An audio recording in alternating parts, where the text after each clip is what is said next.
You are loading a truck in a chemical loading area of the plant when you observe some routine painting taking place.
The ladder should be carried by 2 people.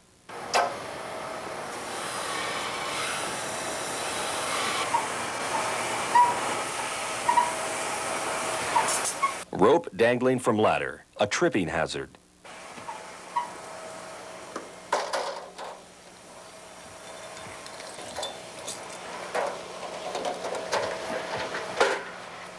Improper foot position to steady a ladder.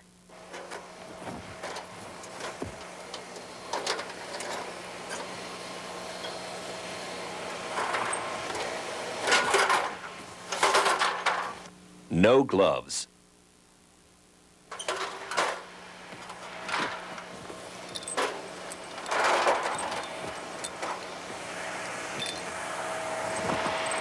Protective barricade not properly located.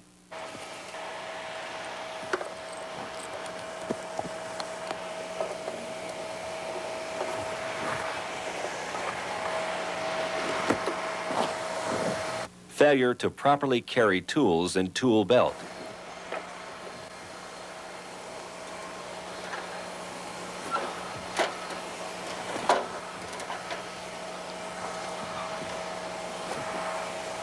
Tool bucket propped on process piping. The ladder is not tied off. Stretching from ladder with unsafe footing on insulated pipe. Painter has not tied himself off with safety belt. Coveralls not properly worn, arms exposed.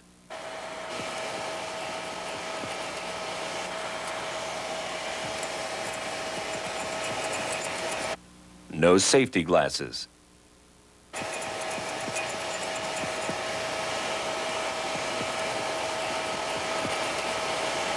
Hard hat on backwards.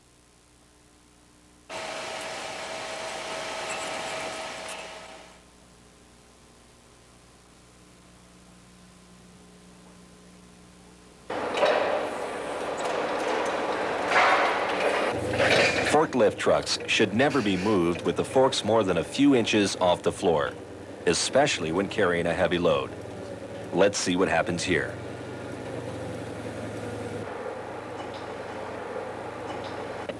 I could get this job done quicker if I didn't have to drop the forks to the floor every time. Well, there's nobody around to catch me. I'm gonna go ahead and do it. Wait a minute. It'd be just my luck to turn this darn thing over. I better do it right. Sometimes self-correction can prevent injury to somebody else. Hey, Joe! I shouldn't talk to him now. Sorry, it'll wait. Had this man not corrected himself, that distraction could have cost his friend a finger.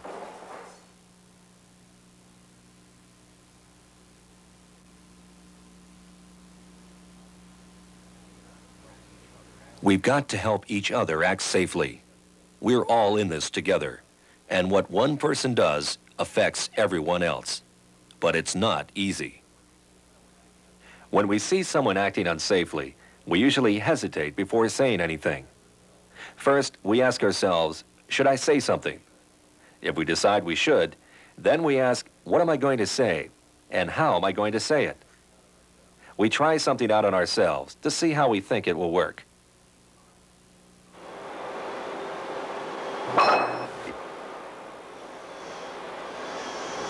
He shouldn't be doing that without a face shield. Should I say something to him? I'd better. What am I going to say? What about you should be wearing a face shield while you're doing that? That's not right. What about kidding with him like, hey Joe, you know better than that. You better cover your handsome face. Yeah, now that might work. Joe, you really shouldn't do that without a face shield. Well, I wouldn't want you to have to go and see that pretty nurse now, would I? Whatever you say, boss.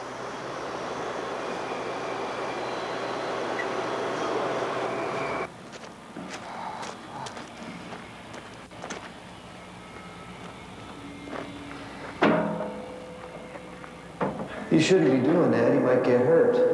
Should I say something? Like, Joe, you know you shouldn't be lifting those drums alone. No. This will be easy. Joe, let me give you a hand with that. No, I can handle this. It's better if two of us do it.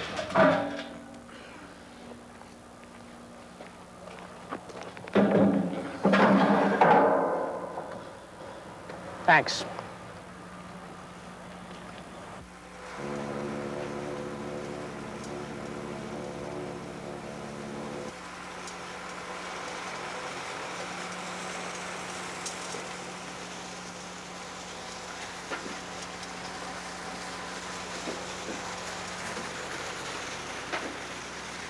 You really shouldn't be going up the gangway like that. Should I say something to him? Yeah, I better. Joe, you shouldn't be carrying all that stuff up like that. Something could fall and hit me. Look who's talking. What are you doing falling behind me so closely? Exposing yourself to a hazard. You know, it's a good thing the supervisor isn't around, or he'd have something to say to both of us. Let me give you a hand. Thanks. Correcting others is not easy, but you don't have to preach to be effective.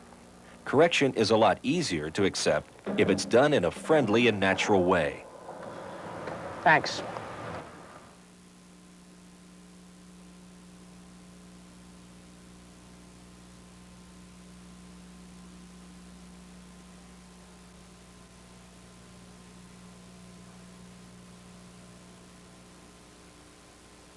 It's different because the idea of the DuPont program is you're really trying to change philosophy.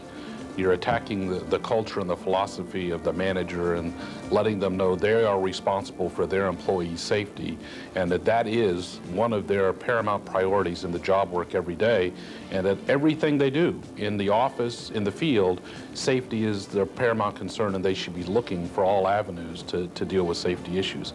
It really is a cultural change to try to teach people to do things differently and to take an active role in making sure that the place is safe. We have set a goal, and it's going to come alive because we're now going to basically enlist all our employees, from the president on down in this organization, to go around and ensure that people look at the jobs, ensure that the people have the proper equipment, the proper tools, and that safety, as well as production and quality, is one of the paramount functions that we're looking for in the job. And we will see that happen, and we're already beginning to see a reduction in those lost time injuries because of this. And you will see as the managers take an active role at it. It's going to be reported at my staff meeting, at the very senior level staff meeting here at the Transit Authority every month, The operating departments, the administrative departments are going to report on what happened the previous month and what they've done to ensure that they're going to achieve those goals. Again, once you focus on an issue and once it becomes a high priority, I think you're going to see that this organization will come to and achieve its targets. In an organization of 43,000 employees, you don't know everybody. But I will tell you that I take employee injuries quite seriously. When I have an employee that gets injured right now and goes to the hospital, I try to make it my business to visit that employee and at least express my concern for that employee's injuries. I take this job very seriously. When we injure employees or we injure passengers, I take it personal. One that, what can I do to prevent that, or what should I have done to ensure that that doesn't happen?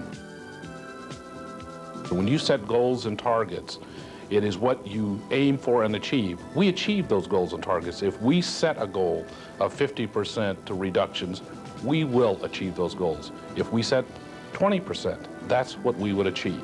We are striving to basically reduce employee accidents to zero in this organization just after the turn of the century. I am positive we can do it. It's going to take all of our dedication and effort. It's got to start at the top, and it's got to permeate through the 43,000 employees of this organization. And I believe that if we're going to live to this safety program, then it's going to start in this office as well, and we're going to ensure that we do things safely. Employees bring issues to us that are unsafe, we're going to deal with them. And we're going to deal with them expeditiously, and we're going to solve those problems. And it's going to start here. It's not going to be one that just happens out in the car barns or out in the bus depots. It's going to start in this office as well. And we're very serious to make sure that employees don't get injured on this job. And I think you're going to see that the talk is going to speak, and then the walk is going to follow. This is very important, and unless we're all willing, starting with me, to do something about this, we won't make it. But I know I can count on you, because I've counted on you so often in the past, in so many areas, to come through and institute this DuPont program, which will result in the tremendous reduction in our accidents, and I am hopeful that we will achieve zero. And when we achieve zero, our job will be to maintain that level.